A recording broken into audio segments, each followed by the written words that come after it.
প্রিয় BA BSc এবং বিকমের first সেমিস্টারের ছাত্রছাত্রীরা, তোমাদের ইএনবিএসের মর্নিং এবং ডে শিফটের পরীক্ষা অত্যন্ত ভালো গেছে। তোমরা অনেকেই কমেন্টস করে জানিয়েছো।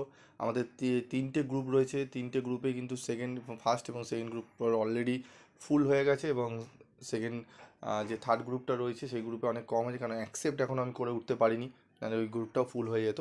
তো বিভিন্ন গ্রুপে বিভিন্ন পার্সোনাল মেসেজ আসছে যে স্যার আমাদের পরীক্ষা খুব ভালো গেছে, যা যা স্টাডি মেটেরিয়াল আপনি দিয়েছিলেন সমস্ত প্রায় কমন এসছে। আমি তোমাদের বলেছিলাম 100% কমন ওইভাবে ইএনবিএসে আসে না, যেটুকু বলেছিলাম সেটুকু কমন এসছে তোমাদের। তোমরা মোটামুটি 40+ নাম্বার অনেকেই পাবে, মানে 90% তোমাদের কমন এসছে, এবং তার মধ্যেই লেখার একটা উত্তর। তো আর কেউ 90% 90% পাবে না, মানে 45 এর 90%। তো 40+ সকলেই 50-এ কিন্তু পেয়ে যাবে। এবং যারা একান্ত কিছুই সেরকম পারোনি, যারা ক্লাস করেছো অনলাইনে, তারাও কিন্তু এসে বলছো, যারা বলছিল স্যার 20 পেলে আমাদের হয়ে যাবে, এত পড়তে পারবো না, তারাও এসে বলছে স্যার যেগুলো দিয়েছেন আপনি মক টেস্ট পেপারে, আপনি যে পরীক্ষা নিয়েছেন মক টেস্টের অনলাইনে, সেই প্রশ্নপত্রগুলো পড়ে গেছি, সেখান থেকেই প্রশ্ন এসছে। তো যাই হোক, তো কিছু কিছু হিডেন রাখতে হয়। এখন এমন হয়ে গেছে, তুমি যে কনসেপ্টগুলো ইউটিউবে আনবে, সেগুলোই পরের বারে তারা না করলে অন্যরা কেউ অন্যান্য কিছু কিছু ইউটিউবার আছে কপি করে। কারণ এই সলিউশনের ব্যাপারটা দেখবে সেকেন্ড সেমিস্টারে প্রথম আমি দেওয়া শুরু করেছিলাম ফুল সলিউশন, আগে এমসিকিউ দিয়ে লোকে ছেড়ে দিত কিছু কিছুটা। তো যেহেতু দেখলো আমি দিচ্ছি, তাই সেগুলো, যাই হোক, সেগুলো আর ব্যাপার না। তো কিছু কিছু হিডেন থাকবে, তোমাদের আমি বলবো সেগুলো অনলাইন এবং অফলাইনে তোমরা নিও, কারণ সেগুলো আমি দেওয়া সম্ভব না আমার পক্ষে, কারণ দিলেই সেগুলোকে কপি, এখন কপি টোটাল মানে হয়ে গেছে। কেউ কিছু হয়তো ক্যালকাটা ইউনিভার্সিটি ডিগ্রি নেই, তবুও সে, যাই হোক, চলো। তো মডুল 1 থেকে কনস্টিটিউশন ভ্যালু, মডুল 1 থেকে তোমাদের যে প্রশ্নগুলো ভালো করে পড়তে হবে কনস্টিটিউশন ভ্যালু, যে প্রশ্নগুলো বলবো, মাত্র আমি 5টা প্রশ্ন বলবো, 5টা থেকে 6টা প্রশ্ন বলবো, 25 নম্বরের নয়, 10 নম্বরে এবং 15 নম্বরে। তোমরা ভয় পেয়ে গেলে স্যার 25 নম্বরে 5টা প্রশ্ন কী করে করব, 25 নম্বরে 5টা প্রশ্ন আমি বলবো না, 10 এবং 15 নম্বরে 5টা থেকে 6টা প্রশ্ন বলবো। সেই প্রশ্নগুলো আগে ভালো করে পড়ো, দেখবে অনেকটাই উপকৃত তোমরা হবে। তার মধ্যে প্রথম প্রশ্ন হচ্ছে 1 নম্বর, ভারতীয় সংবিধানের স্বরূপ আলোচনা করো, সংবিধানের বৈশিষ্ট্যগুলি আলোচনা করো। 2 নম্বর হচ্ছে সংবিধান এবং সংবিধানবাদ কাকে বলে, সংবিধান ও সংবিধানবাদের পার্থক্য আলোচনা করো। এই দুটো প্রশ্নেরও উত্তর আমি অলরেডি আগে ক্লাস করিয়ে দিয়েছি, তোমাদের আমি আবার ক্লাস করাবো এবং উত্তরও তোমাদের দিয়ে দেবো। তো চ্যানেলটা অবশ্যই সাবস্ক্রাইব করে রাখবে, তাহলে তোমরা আমার যে ফোর্থ গ্রুপ রয়েছে, ফোর্থ গ্রুপে তোমাদের অ্যাড করে দেবো। আর যদি চ্যানেল সাবস্ক্রাইব না করো তাহলে কিন্তু তোমরা ঢুকতে পারবে না।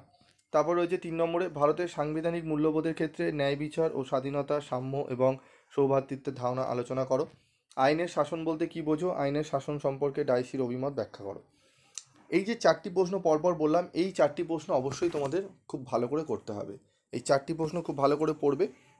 এই 4টি প্রশ্ন কিন্তু টু দি পয়েন্ট অ্যান্সার আমি করে দিয়েছি, আমি যারা স্টাডি মেটেরিয়াল নিয়েছো আমি দিয়ে দিয়েছি। এবং এর সাথে যে কোশ্চেনটা আরেকটি ভালো ইম্পর্টেন্ট প্রশ্ন, ক্ষমতা স্বতন্ত্রীকরণের মূল নীতিগুলি আলোচনা করো। এই 5টা প্রশ্ন মডেল 1 থেকে পড়বে, তাহলেই তোমাদের আর কোনো প্রশ্ন এখন পড়ার দরকার নেই। এই 5টা প্রশ্ন একটু ভালো করে করো, দেখবে অনেকটাই উপকৃত হবে, ঠিক আছে। এবার চলে আসবো মডেল 2 থেকে। মডেল 2 থেকে কী প্রশ্ন পড়বো, মাত্র 2টি প্রশ্ন আমরা পড়বো। আচ্ছা, মডেল 1-এর আরেকটি প্রশ্ন রয়েছে, যদি পারো তো পড়তে পারো এই প্রশ্নটি। যারা মনে করছো না স্যার একটু রিস্ক নেবো না, আরেকটা প্রশ্ন আমরা চাইলে পড়ে নিতে পারবো, একদিন গ্যাপ আছে। তো ভারতীয় সংবিধানের প্রস্তাবনায় গণতন্ত্র বা প্রজাতন্ত্র সমাজতন্ত্র শব্দটির অর্থ ব্যাখ্যা করো। তারপর দেখো মডেল 2। মডেল 2-এ রয়েছে সংবিধানের 51A নম্বর ধারায় মৌলিক কর্তব্যগুলি উল্লেখ করো। তারপর রয়েছে দেখো মৌলিক কর্তব্যের তাৎপর্য আলোচনা করো, এর সমালোচনা আলোচনা করো। 3, ভারতের সংবিধানে মৌলিক কর্তব্যের আইনি মর্যাদা বিশ্লেষণ করো। এই 3টে প্রশ্ন মাত্র, এই 3টে প্রশ্ন মডেল 2 থেকে করে যাও। আমি আশা করি এখান থেকে হয়তো 15 এবং 10 করে তোমাদের 25, এই 3টের মধ্যে যে কোনো দুটো প্রশ্ন নিয়ে তোমাদের 25 নম্বর করে দেবে। এই 3টে প্রশ্ন ভালো করে পড়ো, এই 3টে, এবং মডেল 1 থেকে প্রথম যে 4টি প্রশ্ন বললাম সেই 4টি তো অবশ্যই আগে পড়বে, তারপর এই 3টে পড়বে 7টা, এবং যদি পসিবল হয়, যদি মনে হয় না স্যার আরও পারবো একটু পড়তে, তাহলে 5 এবং 6টা পড়ো। বাকি আগে ওগুলো পড়ে রেডি করো। আজকে পুরো রাতটা পাবে তোমরা, ইভিনিং পাবে। যারা ইভিনিংয়ে পরীক্ষা দিচ্ছ, যারা রাত পাবে, যারা মর্নিং দিয়ে দিয়েছো, তারা ডে দিয়ে দিয়েছো, তারা এখন থেকেই এই যে প্রশ্নগুলো বললাম একবার ভালো করে করে যাও। একদম 100% অরের কোশ্চেনগুলো কমন পেয়ে যাবে, ভালো করে করে যাও।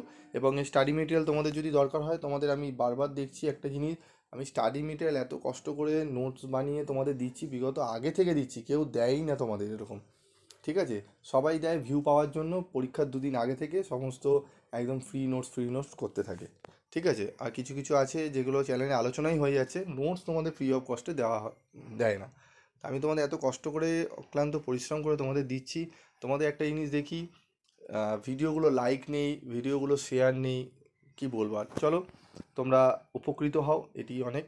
চ্যানেলে কোনো গ্রোয়ের দরকার নেই, তবে আমি একটা করেছিলাম যে 100K হলে তোমাদের অনার্স পেপারগুলো আমি ফ্রি অফ কস্টে করে দেবো। ঠিক আছে?